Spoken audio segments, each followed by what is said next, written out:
I was sipping my morning coffee when the message came through, short, almost casual. "We're in town. Can we stop by?"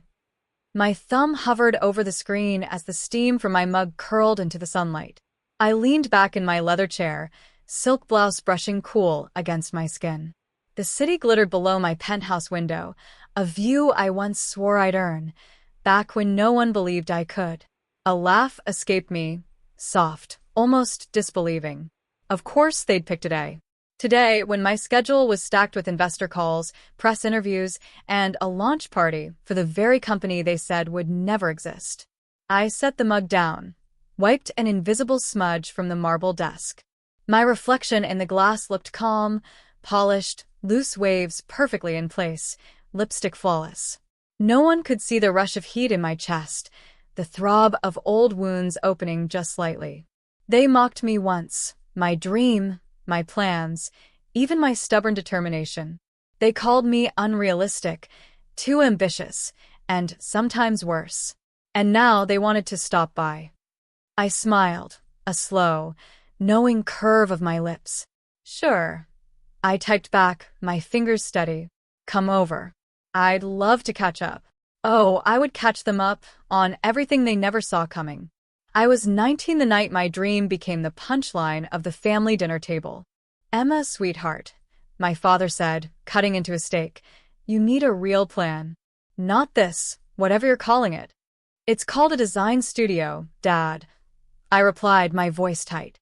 "And it's not just a plan. I've been sketching since I was 12. I've built a portfolio." "You doodle," my older brother, Jake, interrupted with a laugh. "Big difference between doodling in your bedroom and running a business." The table erupted in chuckles. Even Mom pressed her lips together to hide a smile. The lump in my throat burned. I could feel my nails digging into my palms under the table, leaving little half-moons.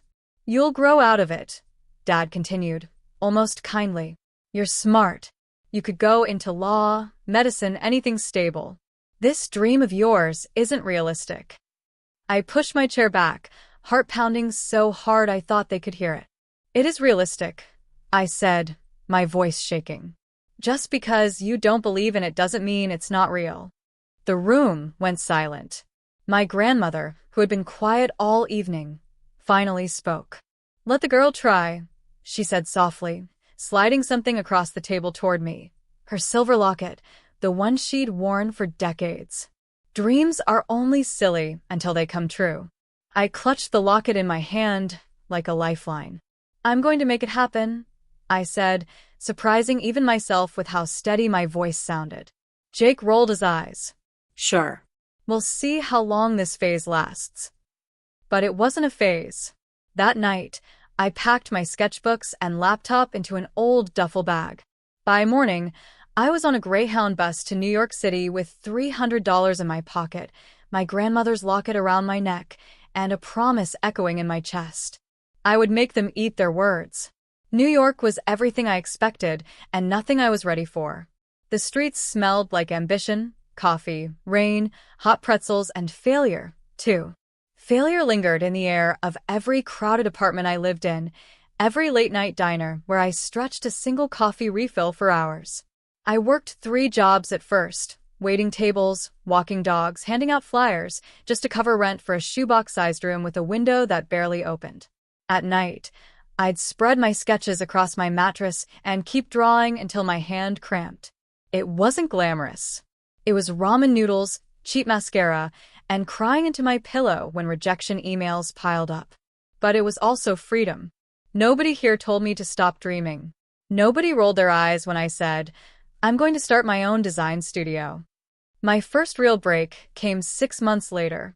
I was working the register at a cafe when a woman noticed me sketching fashion designs on the back of an order ticket. "You drew this?" she asked, eyebrows raised. I nodded, embarrassed. She smiled. "Come see me after your shift. I run a boutique 2 streets over. We could use someone with an eye like this." Her name was Laura. She became my first real mentor, sharp, confident, the kind of woman who wore power suits and walked like she owned every sidewalk. She didn't just hire me. She taught me everything: sourcing fabric, pitching ideas, negotiating with clients. You have talent, Emma, she told me one night after we closed up shop. But talent's not enough. You need grit. You need to be the last one working, even when nobody's watching. And I was. I worked until my eyes stung and my fingers ached. I spent nights learning design software, mornings delivering coffee to clients, afternoons sketching custom pieces. When I landed my first freelance commission, a wedding dress for a client who found me through Laura's boutique, I cried in the fitting room, clutching the deposit check. It wasn't much, but it meant I could buy real supplies instead of using scraps. I didn't post about it. I didn't tell my family. I kept my updates vague, still working on things. Because I wasn't ready for their judgment. I wanted my success to be undeniable before they ever heard about it. By my third year, I had enough savings to launch my own online shop. By year 4, celebrities were wearing my designs on red carpets. And through it all, I kept my promise to myself. Stay focused, stay quiet, let the results speak one day. That day, I knew, was getting closer.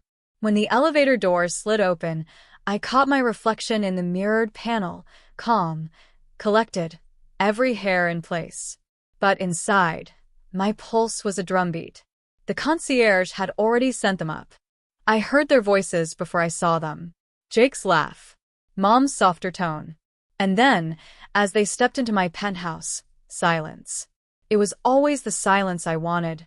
They stood just inside the doorway, eyes darting from the glass wall that overlooked the skyline, to the minimalist art on my walls, to the gold plaque on the entry table that read, Emma Taylor, founder and creative director, Taylor Studio. Wow, Jake finally said, his voice lower than usual. This is yours. I let them drink it in. The marble floors, the mood lighting, the racks of samples from my latest collection, perfectly arranged near the window. My life displayed like a gallery exhibit. Yes, I said simply. Dad cleared his throat. You did well for yourself. The understatement almost made me laugh. I motioned for them to sit on the cream leather sofa. Would you like some coffee? They nodded wordlessly as I poured it from the sleek espresso machine, the same model I used to dream about while serving lattes at minimum wage. You remember how you all told me this was impossible? I asked, handing Dad his cup. Mom winced. Jake shifted uncomfortably. Emma, Mom started. We were just worried. We didn't want you to get hurt. No. I cut her off, my voice even. You mocked me. You laughed at me. You called my dream a phase. And you were wrong. I crossed to the wall where my framed magazine covers hung.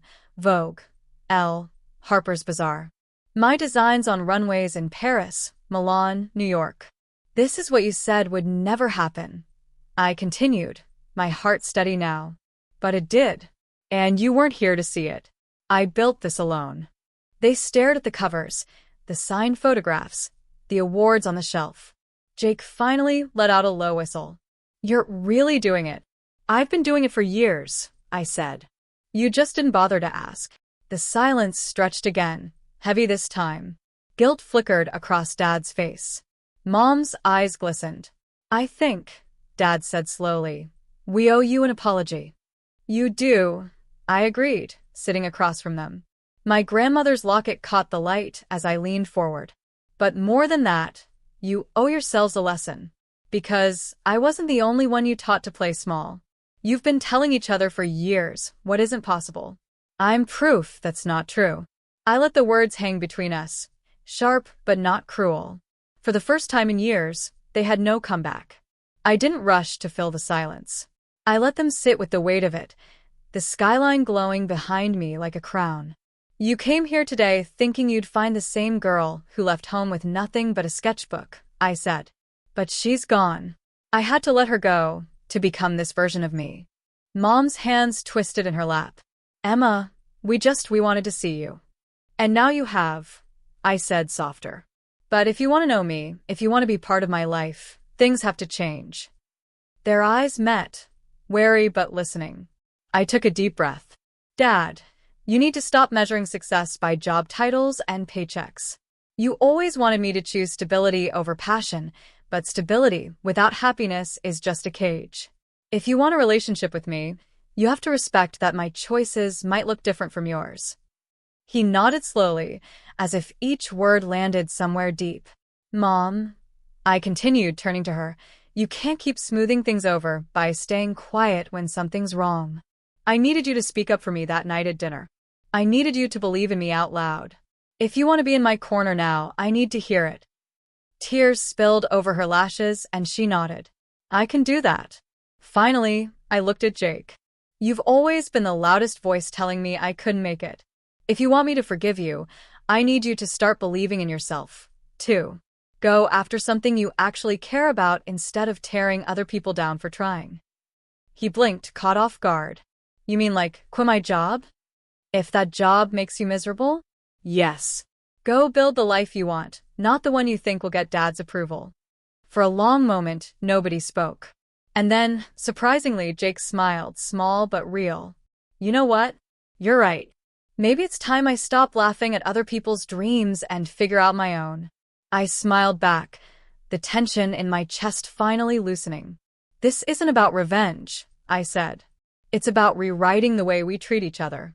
I fought too hard to become this woman just to let us fall back into old patterns." They nodded, all of them, and for the first time, I believed they meant it.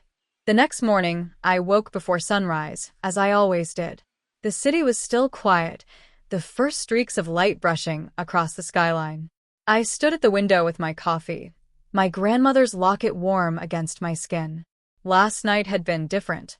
After they left, my apartment felt lighter somehow. Not because I'd proven them wrong, I had done that years ago, but because I'd finally said what I needed to say. For so long, I thought success would feel hollow without their approval. But now I realized it wasn't their approval I needed. It was my own voice, spoken out loud, claiming the life I'd built. A soft ping drew my eyes to my phone. A message from Jake. "Signed up for night classes. UX design." Scared but excited. "Thanks for the push." I smiled. Mom had called earlier too, leaving a voicemail telling me how proud she was, how she wished she'd defended me sooner.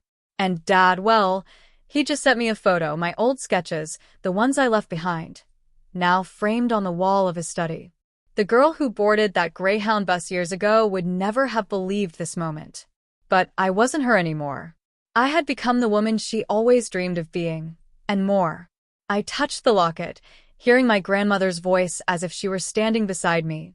Dreams are only silly until they come true. I turned back to my reflection in the glass, standing tall, shoulders squared, a small smile playing on my lips. "They mocked my dream," I whispered, the words steady, certain. "And now, I'm living it."